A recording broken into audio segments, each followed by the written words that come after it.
শহীদ রাষ্ট্রপতি জিয়াউর রহমান 1936 সালে 19 জানুয়ারি বগুড়া জেলার গাবতলী থানার নসিপুর ইউনিয়নের বাগদারি নামক এক নিভৃত পল্লীতে জন্মগ্রহণ করেন। ওনার বাবার নাম ছিলেন মুনসুর রহমান, মা জাহানারা বেগম। এই 19 তারিখে মা জাহানারা বেগমের কোল আলোকিত করে একটি সন্তান এই পৃথিবীর বুকে এসেছিলেন। মাতামহ আদর করে নাম রাখলেন কমল। সেই কমলই আজকে আমাদের এই জিয়াউর রহমান। সংগ্রামী ভাইরা, শিক্ষা জীবনে উনি কিছুদিন তার গ্রামে বাড়িতে, তারপরে কলিকাতায় এবং করাচিতে তিনি লেখাপড়া শিখিয়েছেন। উনি 1952 সালে ম্যাট্রিক পাস করেন হিয়ার স্কুল থেকে। 1953 সালে জিয়াউর রহমান ডিজে কলেজে ভর্তি হন করাচিতে। সেই সময় 1953 সালে তিনি সামরিক একাডেমিতে ভর্তি হন সেকেন্ড লেফটেন্যান্ট পদে পাকিস্তান সেনাবাহিনীতে।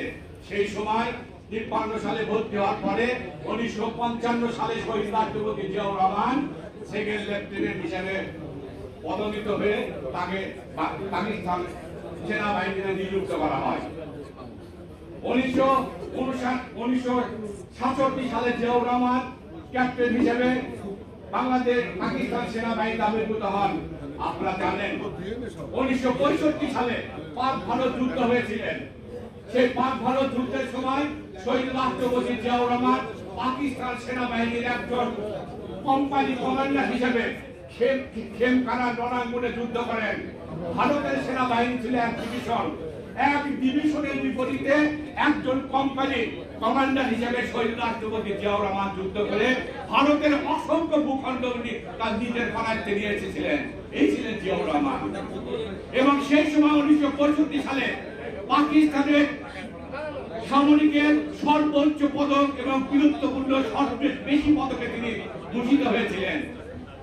1969 সালে শহীদ রাষ্ট্রপতি জিয়াউর রহমানকে জয়দেবপুরে ইস্ট বেঙ্গল রেজিমেন্টের অধীনে তাকে সেকেন্ড ইন কমান্ড হিসেবে ট্রান্সফার করা হয় এবং 1970 সালে তিনি ইস্ট বেঙ্গল 8ম ইস্ট বেঙ্গল রেজিমেন্টের কমান্ডার হিসেবে চট্টগ্রামে উনি যান। সেই সময় তারপরে আসে 70-এর পরে নির্বাচন হয়। 70-এর পরে 1971 সাল আসে। 1971 সালে আপনারা জানেন জিয়াউর রহমান কি করলেন? আওয়ামী লীগ নির্বাচনে জেতার পর শহীদ রাষ্ট্রপতি জিয়াউর রহমান যখন সামান্য একজন মেজর, ওনার উপরে অনেকে কন্ডেম ছিলেন। শহীদ রাষ্ট্রপতি জিয়াউর রহমান আর যখন সেকেন্ড 8ম ইস্ট বেঙ্গল রেজিমেন্টের দায়িত্বে ছিলেন, তারপরে আওয়ামী লীগ যখন সংখ্যাগরিষ্ঠ ভোটে নির্বাচিত হলেন, সেই সময় তারা পাকিস্তানের ক্ষমতা চায়। শেখ মুজিবুর রহমান বললেন, আমি সবচেয়ে বেশি আসনে নির্বাচিত হয়েছি, আমাকে পাকিস্তানের প্রধানমন্ত্রী করা হোক। 1971 সালের 7 মার্চ থেকে 24 মার্চ পর্যন্ত শেখ মুজিব ধ্যান দরবার করলেন ইয়াহিয়া খান এবং ভুট্টোর সঙ্গে পাকিস্তানের প্রধানমন্ত্রী হওয়ার জন্য। শেখ মুজিবুর রহমান কখনোই বাংলাদেশের স্বাধীনতা চান নাই। যদি চাইতো তাহলে তিনি পাকিস্তানের প্রধানমন্ত্রী হওয়ার জন্য ধ্যান দরবার করতেন না, ঠিক কিনা? সেই সময় যখন বাংলাদেশ যখন দিশেহারা, এই দেশের মানুষ যখন স্বাধীনতা যুদ্ধের জন্য উন্মুখ হয়েছিল, তারা বাংলাদেশের স্বাধীনতা চায়। আওয়ামী লীগের কোনো নেতা নাই, দিক নির্দেশনা দেওয়ার মতো কোনো মানুষ নাই। ঠিক সেই সময় যুদ্ধ ঘনিয়ে এলো। অপারেশন সার্চলাইট 25 মার্চ 71 সালে ইয়াহিয়া খান ঘোষণা করলেন। সেই সময় যুদ্ধের ঘোষণার সময় ঢাকা বিডিআর পুলিশ লাইন সহ সারা দেশে ওই পাকিস্তানি হানাদার বাহিনী গুলির আঘাতে অসংখ্য মানুষ নির্মমভাবে হত্যা করা হলো। সেই সময় শেখ মুজিবুর রহমান ছিলেন তার 32 নম্বর বাড়িতে। অনেক নেতা গেলেন, স্বাধীনতার ঘোষণা দেন। তাজউদ্দিন আহমেদ গেলেন, ওনার জামাই গেলেন, কামাল গেলেন, কাউকে তিনি স্বাধীনতার ঘোষণা দিলেন না। কিন্তু বাংলাদেশের গণজন্মা বীর পুরুষ শহীদ রাষ্ট্রপতি জিয়াউর রহমান একজন মেজর দেশ মাতৃকার টানে চট্টগ্রাম কালুর খানে বেতার কেন্দ্র থেকে আকাশ বাতাস কম্পিত করে কর্ণফুলী নদীর ঢেউ তালে তালে সেই সময় একটি শব্দ ভেসে ছিল। কি সে বাণী? সেই বাণীটি ছিল এরকম, I major Zia, professional president and chief of liberation army, I declare Bangladesh independent. ব্যর্থতারা এরকম, আমি বাংলাদেশের অস্থায়ী রাষ্ট্রপতি এবং বাংলাদেশের সশস্ত্র যুদ্ধের কমান্ডার হিসেবে বাংলাদেশের স্বাধীনতা ঘোষণা করছি। তারই ফলশ্রুতিতে আজকের এই স্বাধীন সার্বভৌম বাংলাদেশ। সেই একটা সময় এই হাসিনা বলতে জিয়াউর রহমান সামান্য একজন ম্যাট্রিক পাস, উনি একজন গোমূর্খ, উনি জানেন না পাকিস্তান সেনাবাহিনীতে তখন ম্যাট্রিক পাস করার পরে কমিশন র্যাঙ্কে প্রবেশ করা যেত। আজকে যখন ইন্টারমিডিয়েট পাস করার পরে আপনাদের ভাইরা জানাতে শুনে দেখবেন ইন্টারমিডিয়েট পাস করার পরে বাংলাদেশ সেনাবাহিনীতে প্রবেশ করা যায়। তারপরে তারা ডিগ্রি পাস করে পাস করে পিএইচডি করে সব কিছুই করে। শেখ হাসিনা জানতেন না, তাই জন্য এইসব কথাবার্তা উল্টো পাল্টা কথাবার্তা বলছেন। সেই জিয়াউর রহমান 1971 সালে 81 সাল পর্যন্ত জিয়াউর রহমানের 10 বছরে বাংলাদেশের যে অবদান রেখেছেন সারা বাংলাদেশের পুরস্কার তার নামে ঘোষণা করলো। জিয়াউর রহমানকে ঋণ পরিশোধ করা যাবে না। জিয়াউর রহমান কি করেছেন? গ্রাম সরকার করেছেন। জিয়াউর রহমান পল্লী চিকিৎসা গঠন করেছেন, হাজার হাজার খাল খনন করেছেন, গার্মেন্টস ফ্যাক্টরি সৃষ্টি করেছেন, কর্মসংস্থানের জন্য বিদেশে লোক পাঠিয়েছেন। ইনি হলেন জিয়াউর রহমান। সাধারণ মানুষের দুঃখ দুর্দশার জন্য পায়ে হেঁটে হেঁটে উনি গ্রাম থেকে গ্রামান্তরে গিয়েছেন। আপনারা জানেন শেখ মুজিব মৃত্যুর পরে শফিউল্লাহ যখন ব্যর্থতার দায়ে তাকে যখন রাষ্ট্রপতি করা হয়, তারপরে শেখ মুজিবুর জিয়াউর রহমানকে সেনাপ্রদান করা হয়। সিপাহী বিপ্লব ঘটে।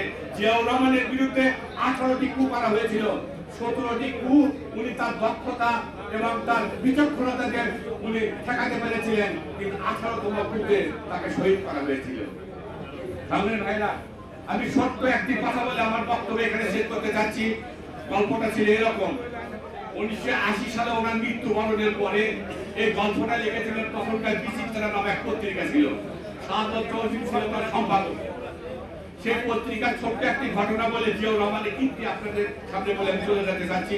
ঘটনা ছিল এরকম, 1980 সালের মাঝামাঝি সময় শহীদ রাষ্ট্রপতি জিয়াউর রহমান কুষ্টিয়ার কুমারখালী নামে একটা জায়গা আছে, আমি ঠিক দেখিনি, কুমারখালী নামে জায়গা, সেই নিবৃত্ত পল্লীতে জিয়াউর রহমান গেলেন খাল খনন করতে। খাল খনন করার পরে সেই দুপুরের সময়, এই ঘটনাটি কিন্তু আমার না, ঘটনাটা বিচিত্রাতে তখন প্রকাশ করা হয়েছিল জিয়াউর রহমানের মৃত্যুর পর 1981 সালের ডিসেম্বর মাসে। দুপুরবেলা জিয়াউর রহমান খাল খনন করার পরে তার কর্তৃক তৃষ্ণার্ত হয়। তখন জিয়াউর রহমান তার যে সিকিউরিটির দায়িত্বে ছিল তাদেরকে বলেন আমি একটু পানি খাবো। তখন এরকম মিনারেল ওয়াটারের বোতল ছিল না। উনি পানি খেতে চাইলেন, ওনার সিকিউরিটি বলে সব পানি নিয়ে আসতেছি। তো ওই ভদ্রলোক খাল খনন করতেছিল। জিয়াউর রহমান বললেন তুমি পানি আনতে যাবা, সময় তো নষ্ট হবে, তুমিও খাল খনন বন্ধ হবে, আমারটাও বন্ধ থাকবে, অত তুমি খাল খনন করো, আমি একটু পাশে গ্রামে যে খাল খনন করে আসি। তুমি একা একা যাইতে চান, ওনার সিকিউরিটির লোকেরা বলতেছেন স্যার এরকম আপনাকে একা একা যাওয়া ঠিক হবে না, সিকিউরিটির ব্যাপার। বলছে না, আমাকে কে মারবে, আল্লাহ যদি হায়াতে রাখে আমাকে মারবে, কিন্তু একটু বিচিত্রের ঘটনা, আমার না। তারপরে জিয়াউর রহমান ওই কুমারখালী এক নিবৃত্ত পল্লীর পাশে এক গ্রামে যা, তারপরে একজন সিকিউরিটি ওনার পিছিয়ে পিছিয়ে যায়।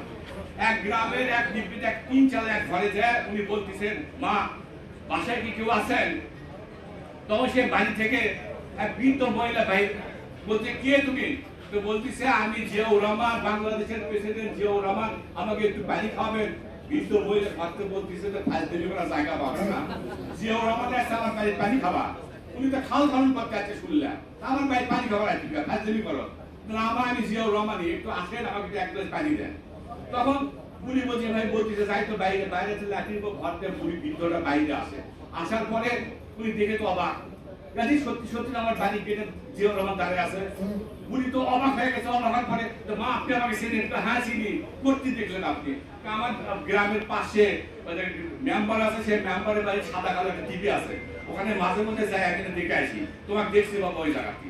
তো মা আমাকে একটু পানি খাওয়ান। তোমাকে ঠিক আছে পানি খাওয়াচ্ছি। তো জায়গায় পানি একটু খোলা পাচ্ছে, আসতেছেন। তোমার মা কি খোঁজেন? তোমার কাছের গ্লাস খুঁজতেছি। না আমি আপনার সন্তান, আপনি আমার মার কাছে পানি খেতে আসছে, আপনি যে গ্লাসে পানি খান সেই গ্লাসে আমাকে পানি দেন। তো সে বৃদ্ধ মহিলা তার সেই তখনকার মেলামাইন গ্লাসে পানি দিত, মেলামাইনটা ঠিক করে তিনের গ্লাসে পানি দিত, সেই গ্লাসে সে পানি নিয়ে আসছে। পয়সা দেওয়ার পরে পানি খাইছে জিয়াউর রহমান। তো বললো মা আমার জন্য দোয়া করবেন, আমি যেন দেশের জন্য কিছু করতে পারি। তখন বলতেছে বাবা আমি যেন বিপদে আছি, তুমি বিপদ উদ্ধার করবে। তো হচ্ছে কি মা? আমি যে বাড়িতে আসি এখানে বাড়িটা, এই বাড়িটা এখন এখানকার এক লোক আছে, সে দখলে নিয়ে রাখছে বাবা। টলি সব আমার আছে। দেখো জিও বলছে ঠিক আছে আপনি দাঁড়ান।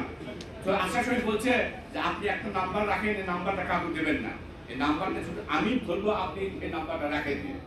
আসার সময় একটা ফোন নাম্বার দিয়ে আসেন, দিয়ে আসার পরে তখন তো মোবাইল সিস্টেম নেই, ওই বাটন ধরাতে টেলিফোন। তখন জিও রহমান দিয়ে আসার পরে বুড়ি এখন চলে আসে। বুড়ি এখন জিও রহমান যায় খালগড়ের ওখানে, সবাই সাধারণভাবে রাষ্ট্রপতি যেখানে যায় সেখানে সবাই প্রশাসনিক কর্মকর্তা যায়। ডিসি সাহেবকে বলছে এরকম বিদ্যান্তের নাম, আমি যেখানে পানি খেতে গেছিলাম ওনার জমিতে ভেজাল আছে, আপনি ঠিক করে দেবেন, দিয়ে আমাকে জানাবেন।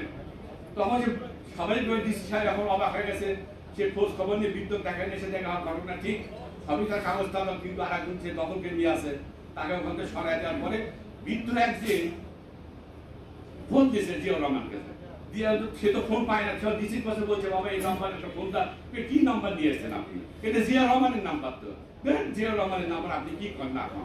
তো দিছে, দেওয়ার পরে সে ফোন দিচ্ছে, তারপর সঙ্গে সঙ্গে জিয়া রহমান করছে, স্যার আজ আপনার বৃদ্ধ বইলে পানি খাইছেন, আপনার মা কথা বলবে, দিয়ে বলছে বাবা তোমাকে যা বলছিলাম সেটা আমার জায়গা সব উত্তর হয়ে গেছে, আল্লাহ তোমাকে বাঁচায় রাখবো। সেই জিয়াউর রহমান এই ঘটনা কয়েক মাস পরে শহীদ রাষ্ট্রপতি জিয়াউর রহমানকে চট্টগ্রাম চট্টগ্রাম সার্কিট হাউসে তাকে হত্যা করা হয়। সেই বৃদ্ধ মহিলা কাঁদতে কাঁদতে 17 দিন পরে সেই বৃদ্ধ মহিলা মারা গেছে। জিয়াউর রহমান ছিলেন এমনই একজন মানুষ, তিনি শুধু রাষ্ট্রের উন্নয়ন করে যান নাই, উনি দেশের উন্নয়ন করেছেন। আজকে একটা বিশেষ সংগঠন রয়েছে, তারা বলে একদল খেয়ে গেছে আর একদল খাওয়ার জন্য প্রস্তুতি নিচ্ছে, বলে না? আমি সেই সংগঠনকে বলি তোমরা তো জন্মের পর থেকে না খেয়ে আছো, তোমরা ক্ষমতায় গেলে তো সবাইকে বলি সবাই ঐক্যবদ্ধ থাকো, স্বতঃস্ফূর্ত থাকো, দেশ নেত্রী বেগম খালেদা জিয়া, তারেক রহমানের নেতৃত্বে সবাই ঐক্যবদ্ধ থাকুন, এই আশা প্রত্যাশা রেখে আমার বক্তব্য এখানে শেষ করলাম। সবাইকে ধন্যবাদ। শহীদ বেগম খালেদা জিন্দাবাদ।